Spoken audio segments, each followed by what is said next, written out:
Subscribe to our YouTube channel and press the bell icon to get the latest updates. I'm Sakshi and welcome to today's SpeakIn webinar. It is my utmost privilege to have Mr. Amit Sharma with me on board today. Mr. Sharma is the Vice President and the Head of HR of Volvo, where he provides strategic HR leadership across Volvo Group of India. He was formerly the Country HR Head Director of TE Connectivity. With more than 2 decades in the HR domain, he has worked with the top line of organizations like Philips, Johnson & Johnson, Indian Oil, and Ballarpur Industries. The wide spectrum of his focus areas have been HR business partnering, capability and culture building, organization development and change management, employee relations engagement, and M&A, and so on. Apart from an MBA in HR, he also holds a diploma in training and development from the ISTD, New Delhi, and is certified OD practitioner from ISABS, New Delhi, and a certified coach in Neuro Leadership Institute. I welcome you, Mr. Sharma. Thank you for joining us today. My pleasure, Sakshi. Thank you. Getting on with it, it's a real honor to have a leader of your stature with us today. And with the amount of time that you spent in this industry, in the HR domain, you would have seen it grow and evolve over the changing times. So I recently read an HBR article which was about a G3 mechanism, the CEO, the CFO, and the CHRO being the 3 drivers of business. And also it talked about the evolving role of HR in business. In your experience, how has the purview of the VP of HR or the CHRO, how has the purview of this role increased in the changing times? Sure, and that's a really nice question, Sakshi, and thanks for asking that. I think it's a good way to start this conversation. If you really look at it in any organization, this triad, if you call it, of CEO, CHRO, and CFO, that forms the crux of whatever we are going to do in the businesses, because ultimately business is about what? Business is about people, business is about money. So these two have to come together, and then only the goods will be produced or services will be produced and the customer's need will be met. So primarily these are the 2 principal drivers in any organization. Apart from that, you can talk of machinery and everything else, which are operations which comes in, or sales. This is all after. The first thing you need is you need to have the right people, and you also need to have the right capital structure. So in any progressive organization, you will see this triangle being at the core. It's about, you can say one is the right hand, one is the left hand, and we can debate which is the right, which is the left. That's a classic debate which we'll keep on having with the CFOs and CHROs. But the larger point is that both are the 2 hands of the CEOs in making things really happen and making a difference to the organization. Coming to how it has evolved, and that's an interesting piece, because when I look at it, the HR head role at one point of time earlier, when I was kind of growing up in my career, and I was looking at the HR head's role during those days, that used to be more like a HR service provider. You have to take care of compliances, you have to take care of admin, and you take care of recruiting, payroll, typical the services aspect of it. And over a period of time, HR role has really become extremely critical, intertwined part of the business. And that's a massive change which has happened in this function. No other function has evolved to that level which HR function has evolved. And today, it's at the primacy, it's at the center of this entire organizational structure. So because everything we are talking about, everything is revolving around people. We are talking about the fact that people are the most critical assets. Then how do we really manage this asset? Or how do we really, or I would not even call it an asset, I would call it actually it's a potential. How do we really manage this potential, and how do we really grow this potential? So that's a massive change which has happened from HR leader being earlier seen as a service provider to an HR leader today being seen as an equal business manager who specializes in the domain of human resources. So that's the classic shift which has happened.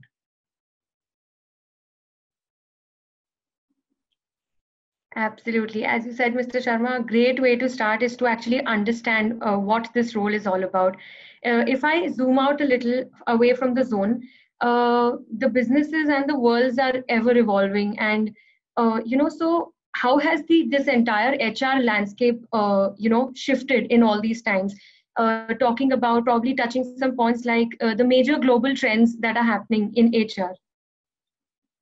See, the major trends, if you really look at it over the last few years, we were getting into a lot of technology in HR. We were getting into HR, which was more technology enabled, AI enabled, and we were also looking at leveraging IT force for the business. What was also happening at that time was when we were doing all of this, we were also reducing the HR ratios. So in terms of number of people to HR, that was changing. And from what it used to be earlier, when one HR person, if it was managing, let's say 100 people, over a period of time became 200, 250, 300, in some companies even 500. So what happened was HR role became more of managing a technology at the back, and that's what it was kind of going to. Now, suddenly there's a shift which has happened now with COVID. And suddenly, when you have seen things around, when we are dealing with mental health issues, we are dealing with employee safety issues, we are dealing with employee health issues, and suddenly we are finding that yes, so we need to have technology, but we also need to have equal focus around heart. And I've always believed that HR has to play more from heart and not just from technology. It's good to leverage technology. It's good to leverage all the IT infrastructure, AI, machine, or whatever we may call it. It's all good. But on top of it, it has to be the fact that an HR person needs to connect to the employees, understand what they are feeling, and try to then come up with mechanisms, come up with policies, come up with initiatives which are ensuring that those issues are resolved. And that's where the connect is going to happen. Another shift which has also happened over a period of time is that earlier HR was always supposed to be the go-to person for any employee issue. If something is to be done, if it's an HR matter, the business leader will say, "Hey, call up HR, and HR will answer this query." If something is good, something is bad, policy is clear, policy is not clear, a disciplinary action is to be taken, a promotion decision has to be taken, whatever. Ultimately, people used to say, "Oh, my job is not to manage. My job is to manage sales, or my job is to manage operations." The HR's job, which is supposed to manage people, and go and speak to the HR person. Over a period of time, what has also happened that HR has evolved as a coach. HR has evolved as a coach to the business leaders in terms of building their capability in managing people. And that's another major shift which has come in from a point of view of HR. We are saying that as an HR leader, we are responsible for developing our leaders to manage people well. We are responsible for creating the right ecosystem in the organization to ensure that leaders can manage their business. And when we say manage the business, people are an integral part of managing the business. You can't say that I'll only manage the technical aspect of the business and leave out the people aspect of it. So enabling that people leadership, enabling that people manager competence, I think that's a big shift which has happened now. And as an HR people are, as an HR function, I would say we are more focused around building that kind of ecosystem in the organization, that kind of a capability. And if you take one step further from there, how do you build that capability? It's about how do you start creating that culture? How do you start focusing on the right culture in the organization where these behaviors are appreciated? How do you start creating a culture in an organization where employees are seen as a responsibility of a manager to manage that? And they take not only a responsibility, they take full ownership of their people end to end. So that's the culture piece. So these are the critical shifts which are seen now, and that's going to be really path breaking in terms of all progressive organizations. That where HR starts to play a role of a culture champion, HR starts to play a role of developing the right capabilities in the organization, but then it's their job to ensure that those capabilities are displayed.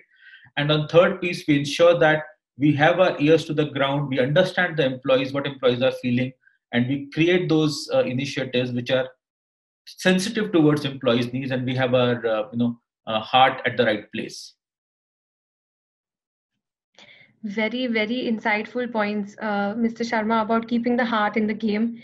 And I would just like to jump onto a question which I would have come to later in the later part of the webinar, since we've already touched, talking about how the senior leadership and management is also expected to drive the objectives of the CHRO. So given, the current repercussions which are happening in the world due to the economic crisis which we are seeing, and the reduction in the employability quotient. If there was one advice that you could give to the senior management or the C-suite employees regarding, driving a more suitable culture or upskilling themselves or creating a basic motivational environment, what would that be?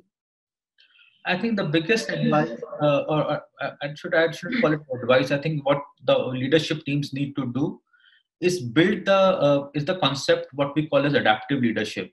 It's a concept where we are saying that maybe a leader may not have all the answers. Let's involve everybody in finding the right solution. We don't know what's going to be there. We don't know what's the right way. And this entire pandemic has shown us nobody knows what was the right way of doing it. Nobody had experienced such a downturn at any point of time. One would have seen various economic cycles, but such a massive change, and that too so abrupt, and that too so sudden, nobody had ever envisaged, and no leader would have known it. The companies which have survived and the companies which have done well are the ones who have taken the collective intelligence of the group to decide what's going to happen. I think the way the leadership needs to behave going forward is about ensuring that we are using the might of the collective intelligence of the entire team. It's not that as a leader, I have all the answer and please go and do it. We have to move away from the directive style of a leadership to a more participative style of leadership, a style where we are encouraging, where we are putting, where everybody has a skin in the game. As a leader, I'm not ashamed of saying that, I don't know the answer. Let's find out, and then collectively decide what's the right way of doing it. I think those are the things which needs to happen, and that's the shift which is happening in good organization. I can also tell you that, but that's what I think is the behavior which is required going forward. It's more about how we are being adaptive. It's more about how we are being agile. It's more about how we are using the collective intelligence of the entire group towards what is going to be what we need to do going forward. Absolutely.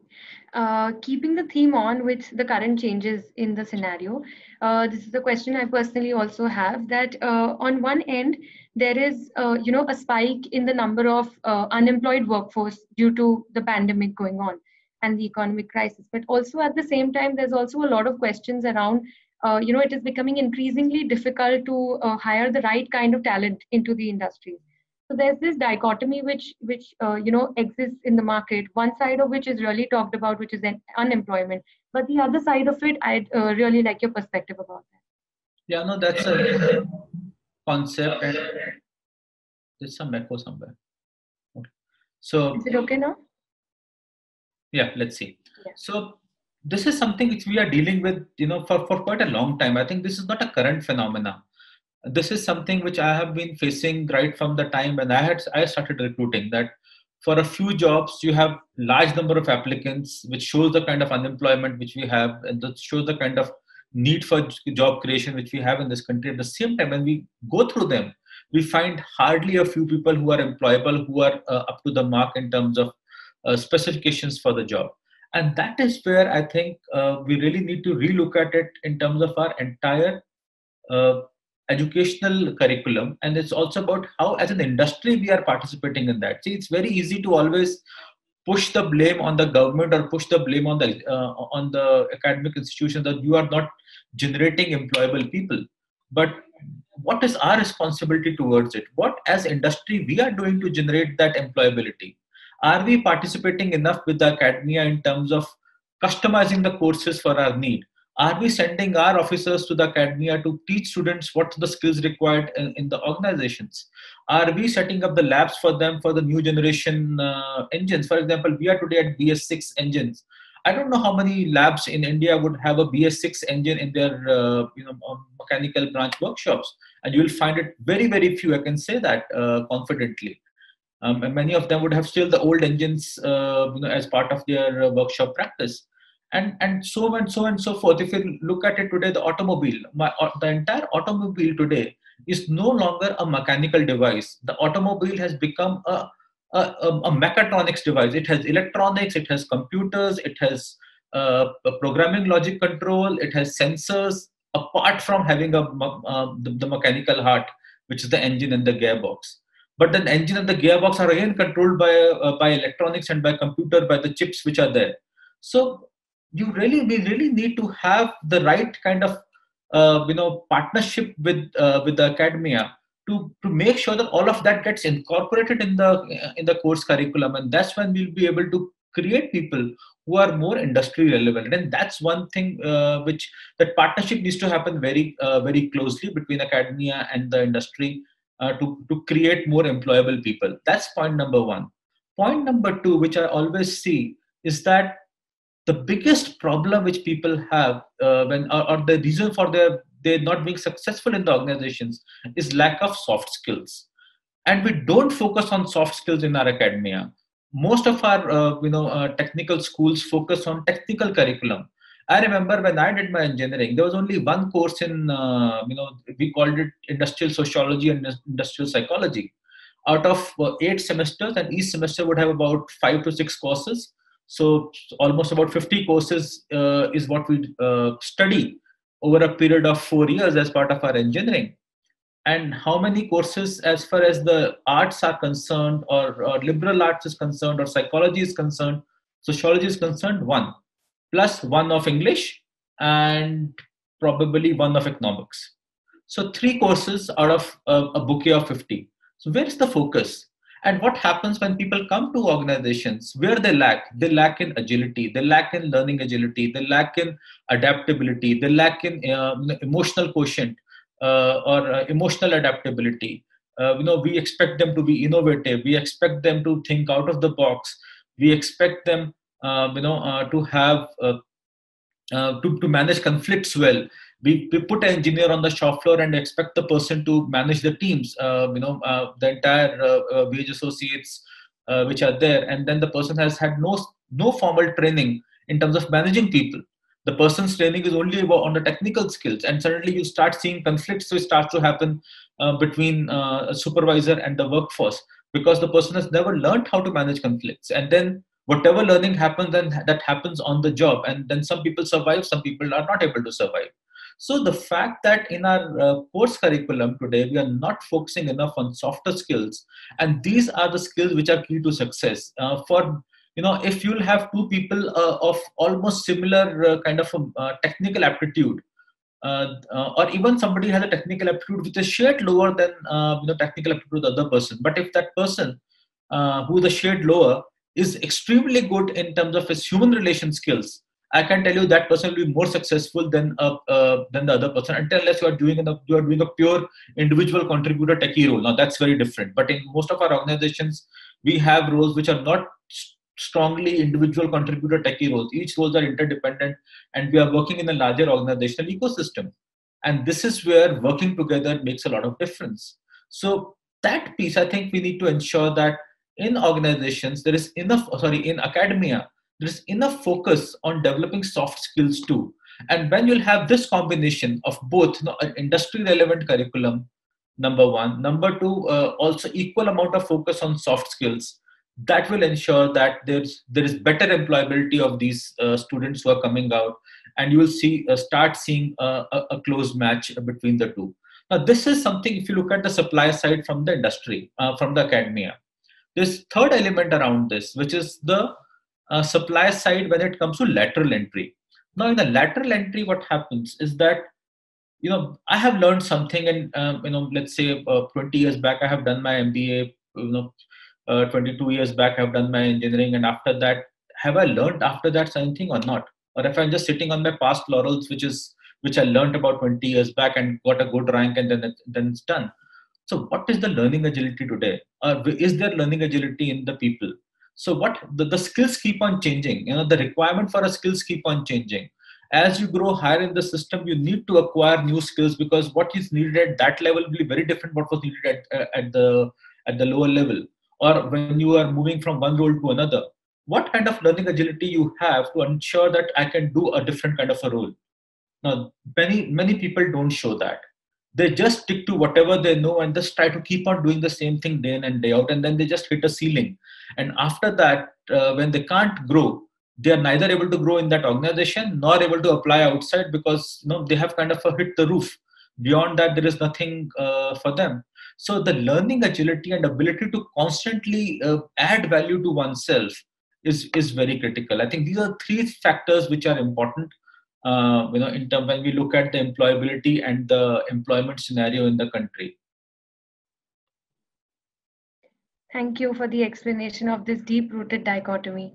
Since we touched the topic of the automobile industry and you have the bird's eye view of being the VP and the head of HR, could you name a few challenges which the automobile industry is facing at this point of time in your purview, which probably are a little different from the other industries? The automotive industry, look at it, there are challenges which are coming in from a larger, I would call it environmental area, and then there's challenges which are coming from a people standpoint. If you look at the larger environment issue or the business environment issue, we find that automotive industry today is taxed on the higher side.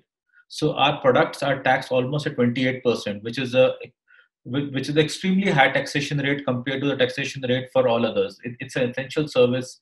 A truck or a bus is not a luxury, but the taxation is still higher. So what happens that because of that, the demand is on the lower side because it's expensive to buy it. And when the demand comes lower, then the industry has its own cycle of coping with it. So that becomes that's one challenge which this industry is facing.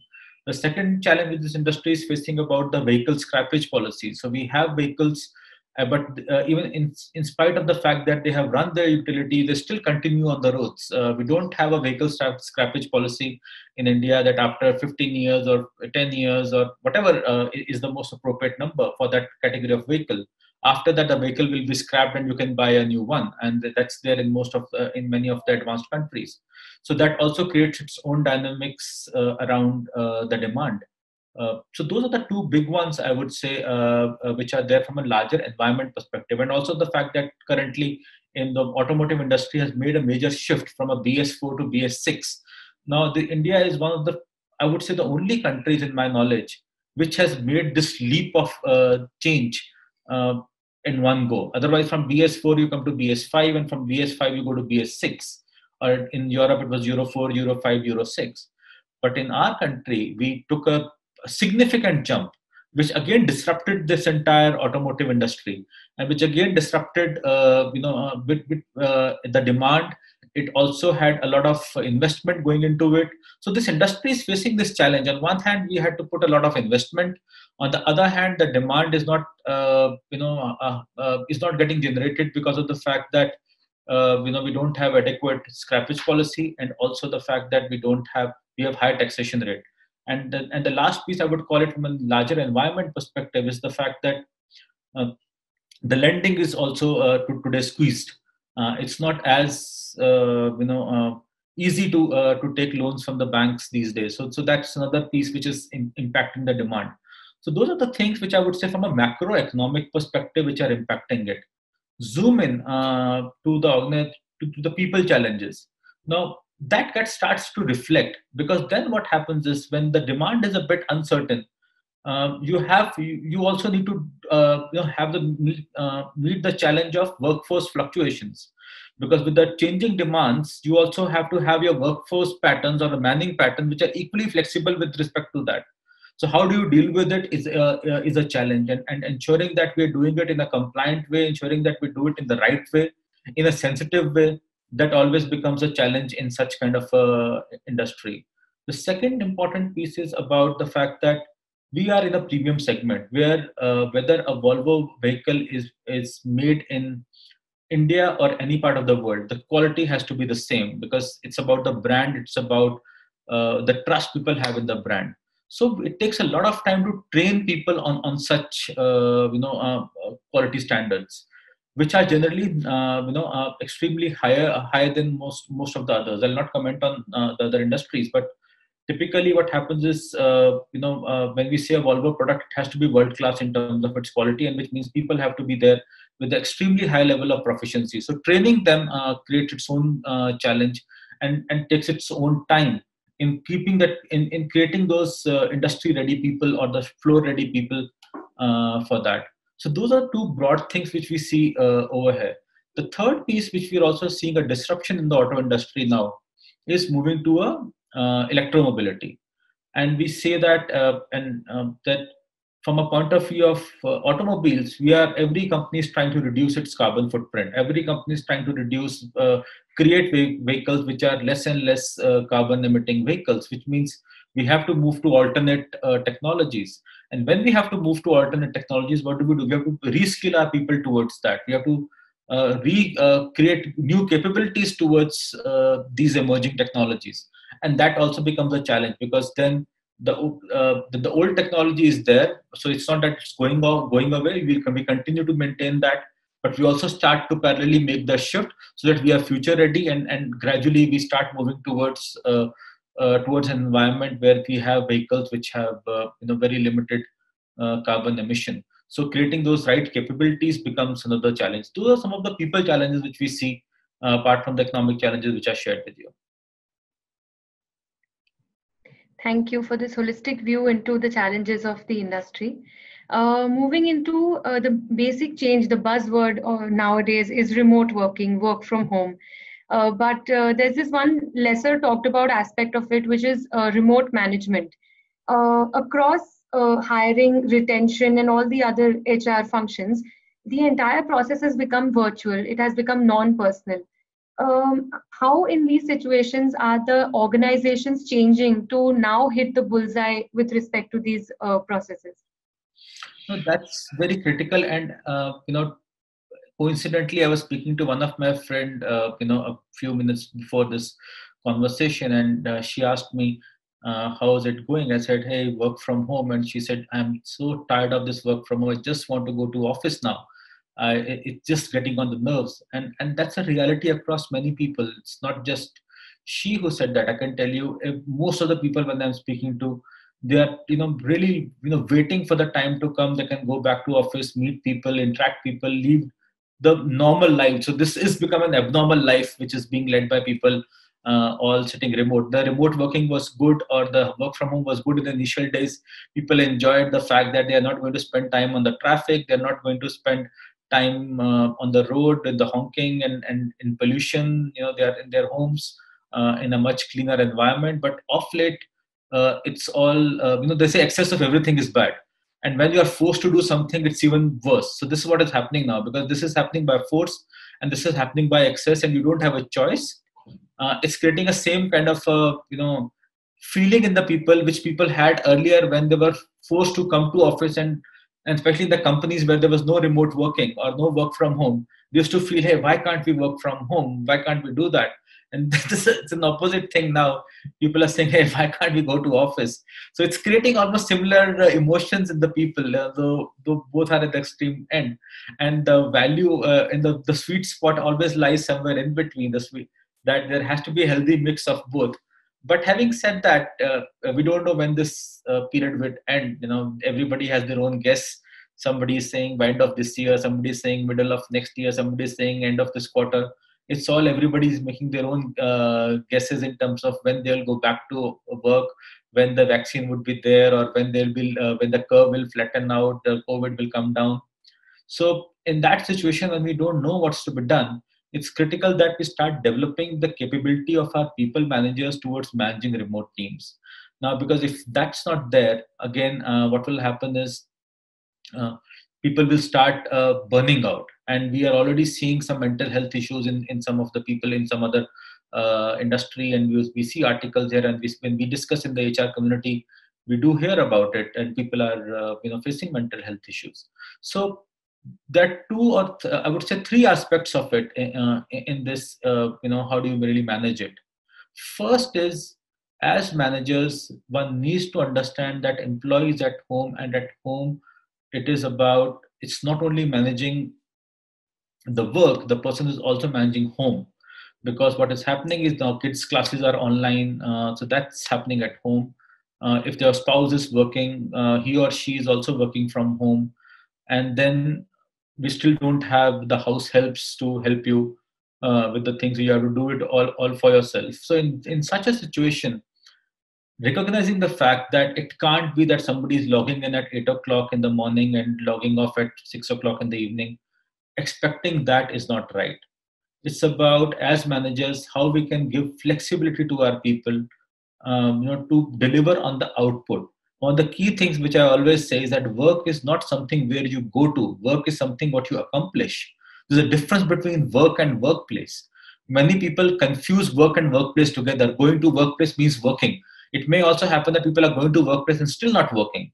And we see this concept of what they called as presenteeism, when you're present in office but you're still not working and idling your time.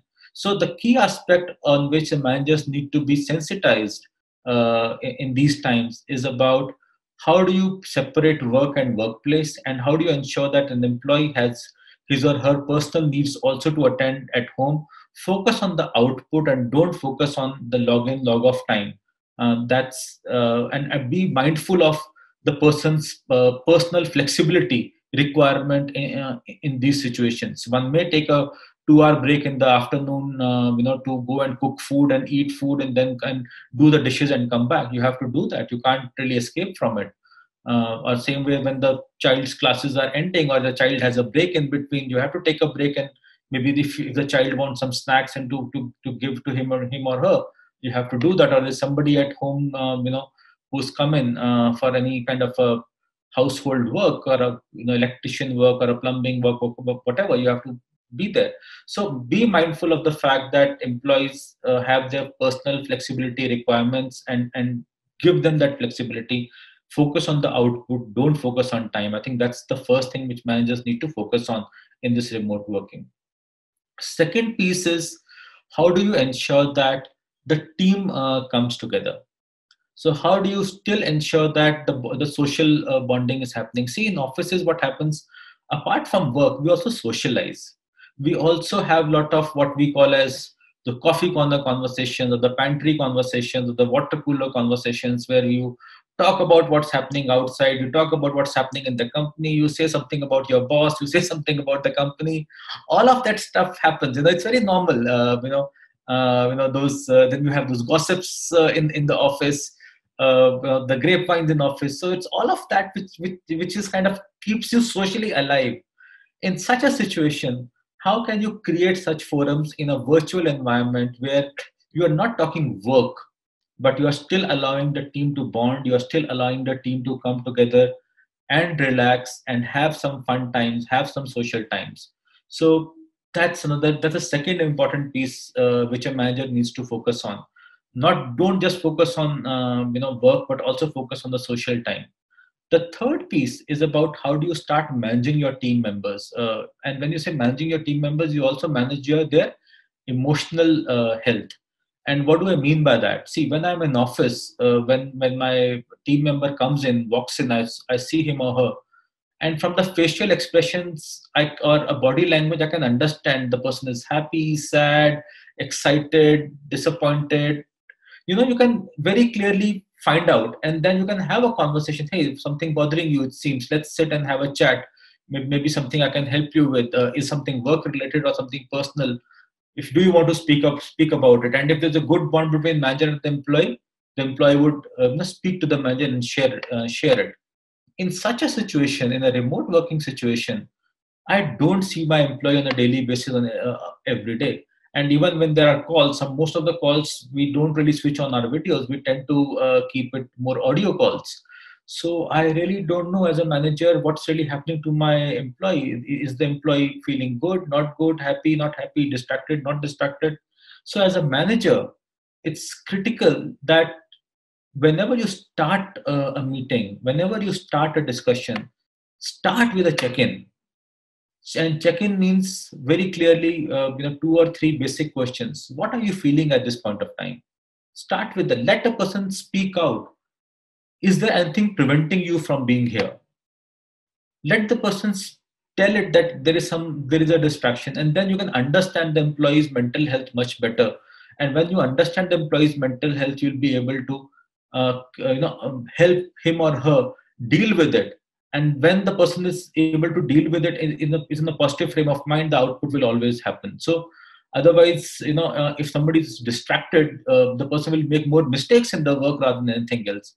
I can give you a live example. There was one of my colleagues who was really, there was when I asked this check-in question to him, he for a moment just paused, and the moment he paused, I sensed something is wrong.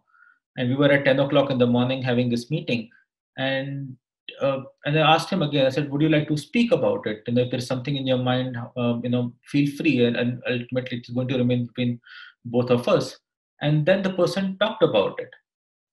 And I can tell you, we had a 1 hour meeting and 45 minutes went into that check-in process only. The guy was so full, and the person, he just wanted someone to listen to him, what the person was going. There was a challenge which he was facing with one of his friend was facing, and the friend was extremely close friend of his, and he was really in a state of mind where he can't help, but at the same time was really concerned about the friend, and that was taking a toll on his mental health. And for 45 minutes we just continued talking about it, and then we said, okay, we'll reschedule the meeting, but this is more important. Now that's critical skill which each manager needs to learn. When you are managing your teams remotely, create a good emotional bond with the team member, and also ensure that you give a safe space for people to speak out to you. And more so in such remote environments, more so in such realities where people are really full and they really want somebody to speak to hear them out. And if as a manager you can do that, everything else will follow. You take care of their socializing needs, you take care of their personal needs, and you take care of their emotional needs. I think if these three things a manager is able to do well, you can easily manage teams in remote. If not, if even one of them is not doing this, things will start. Things will not be in the right place. That's a very refreshing and a very forward view that I got from you. Moving into the last section that I wanted to touch is the future of HR. In the beginning of the webinar, we touched the point of how HR landscape has grown, and AI and big data, data analytics has become a part of it. What are your, if you could give us a deeper view into how will be the interaction between these technologies and the HR? See, both have to go hand in hand. They both have to work together. It's never one against the other. Technology is an enabler. But the key thing to remember is that we should use enabler as an enabler. And that's what I was saying at the beginning, that what has started to happen earlier. And it's, in a way, it's good change which is COVID has brought in, because COVID has brought the focus back on the human aspect of human resources. Because what was happening earlier was that technology was overtaking HR.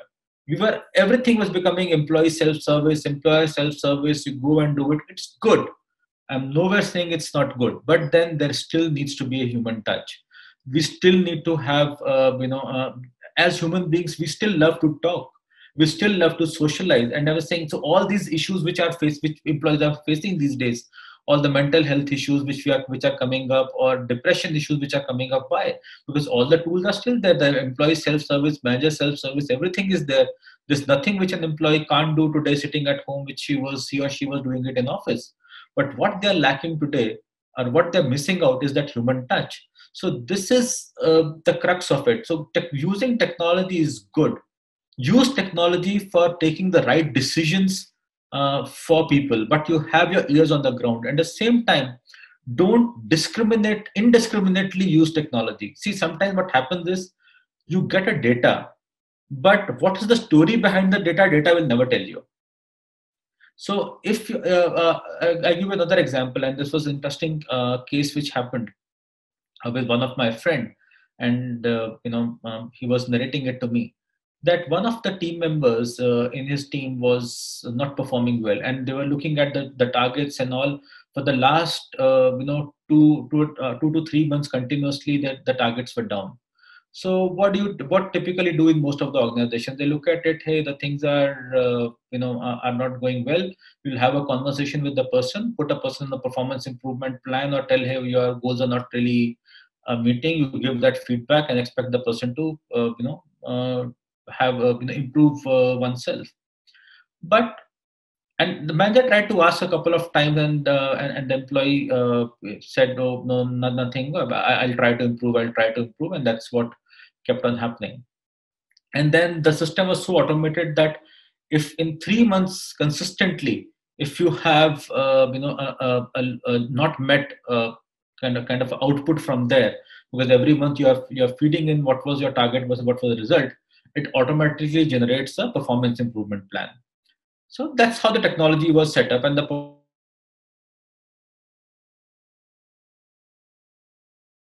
spiral because there was something which was bothering the person, and without understanding what was there, the person was put on a performance improvement plan.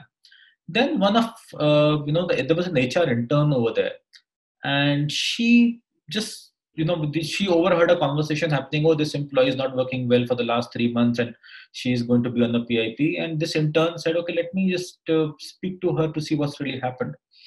And this employee once, okay, want to just let's spend an evening together, and they went out, for a dinner, and then they were having a chat there.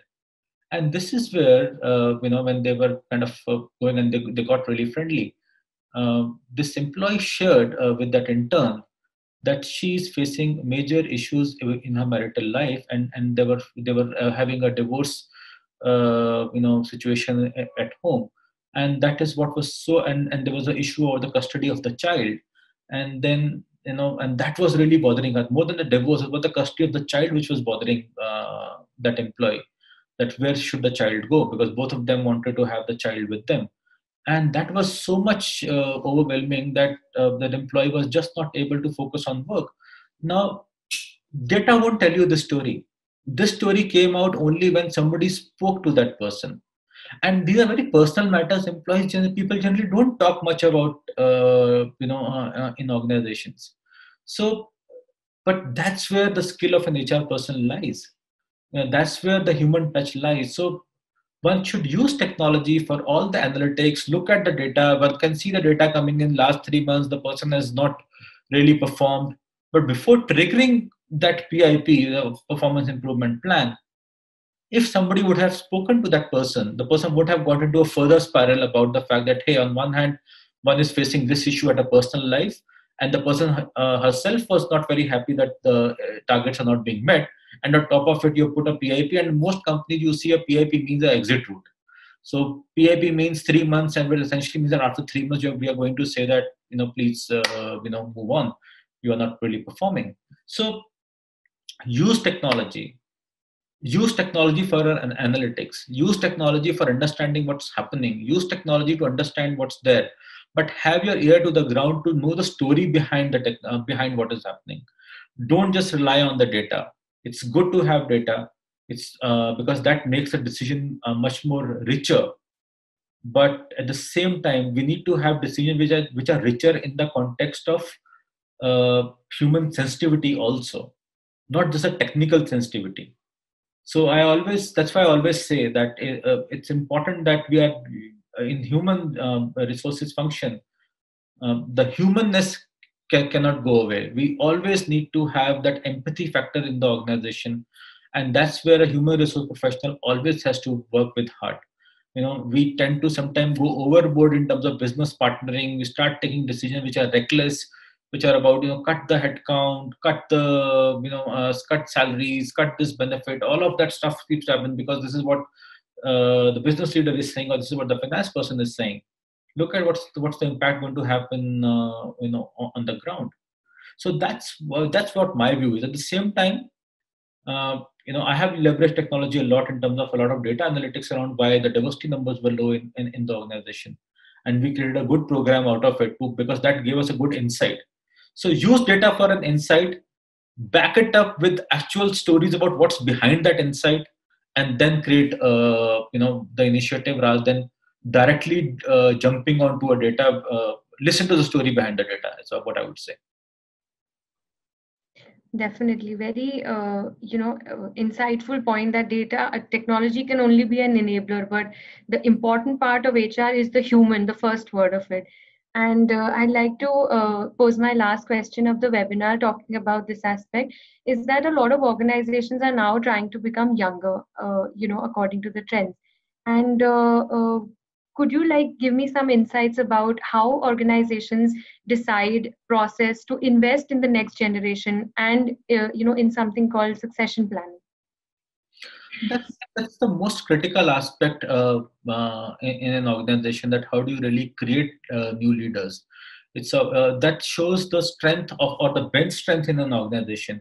How do you create that bench? How do you create that pool of people who are willing to, who are ready, not even willing, who are ready to take on the responsibilities? And every good company would look at it from a point of view that fundamental enabler of a good succession planning initiative is the leader's buy-in. Till the time the leadership doesn't invest in people, this thing, the succession planning will not help. All good companies I have seen, I have the privilege to work with some of the really good names, whether it was Johnson and Johnson or Philips or now Volvo, T in between. The succession planning discussions are always held, very regularly every quarter with the CEO and the entire leadership team, himself or herself, all of them investing their time on it. I think that's the first important piece because that shows the commitment. Without that, things will never percolate down. So having a formal session at that level is important. Second piece, when you are talking about developing leaders at the next level, it's always about how much broad based we can have the views about our employees. Many times in many organizations you have the manager only giving the perspective, and you disregard the perspective of other stakeholders, and this is one fundamental mistake those organizations make. For a leader to be successful, one needs to have buy-in of people around him or her. One needs to manage the stakeholders well, and the stakeholders also need to believe that person's leadership ability and capability. Now you put a person up there without investing or without hearing what others are saying may not work. Sometimes a manager only, oh, my guy is great, fantastic, fit to be promoted, he's doing great job, and you disregard the fact that what the sales, let's say take example of a salesperson. You disregard the fact that the finance person is saying, yeah, so many accounts, there's so many receivables from the sales which he's making. The most of the sales which he's making is not generating money in cash. It's only we are only giving stocks and that's it. Or somebody or the team members are trying to say that, oh, he's not really managing the team well, he's just pushing his team members a lot without really working with them. That leader, the moment you put him or her into that higher role, the person is bound to fail. So second important part is how do you ensure that while grooming leaders to that level, we are hearing all the stakeholders and having a more comprehensive view about the ability and the capability and the development areas of the person, and then we start investing in. Third critical piece over here is about understanding what is the role requires and where is the gap. Many companies don't have something what we call as success profiles. Now, what's a success profile? Success profile essentially means that what is needed to be successful in that role.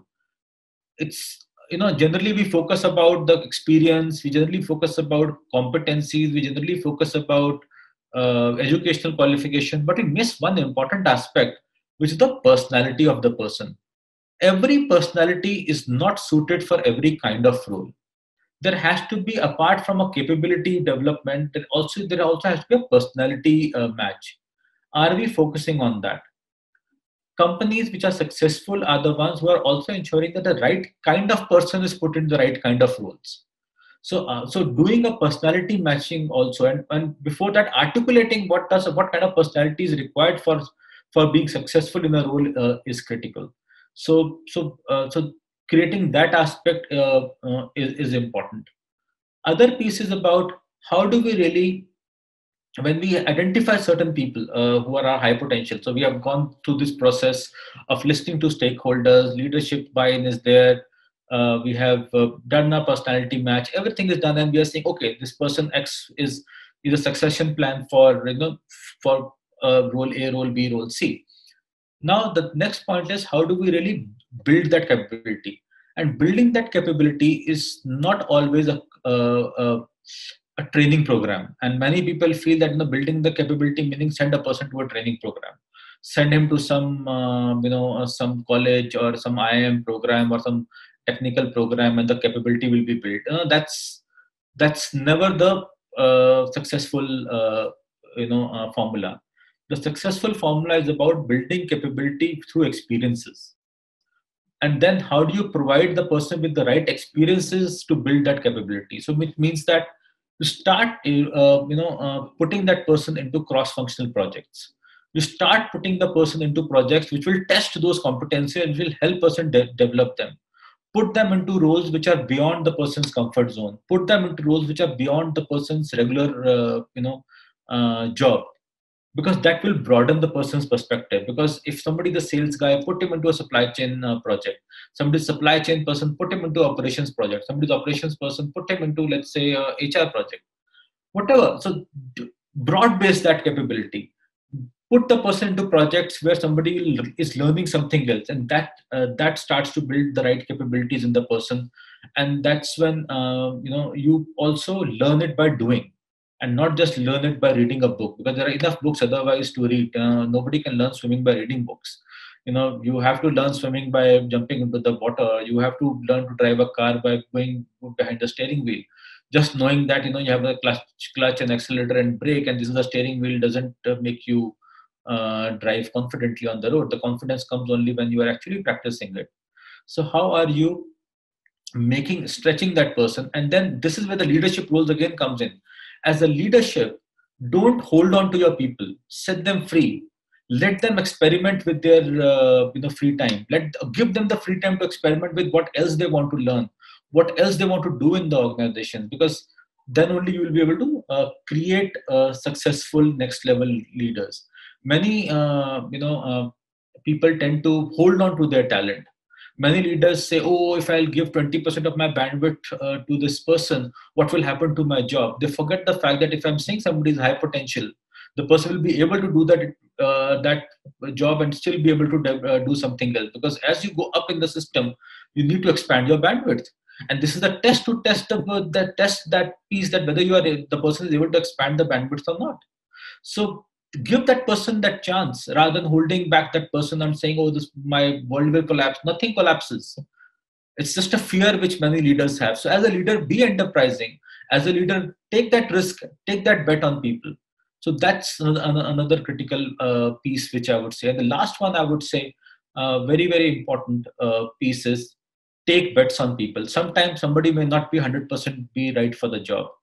But the fact that when you put a bet on the people, on that person, and tell the person that I believe in you, you may not be 100% ready, you may be 70% ready, but I believe you can do the job 100% well.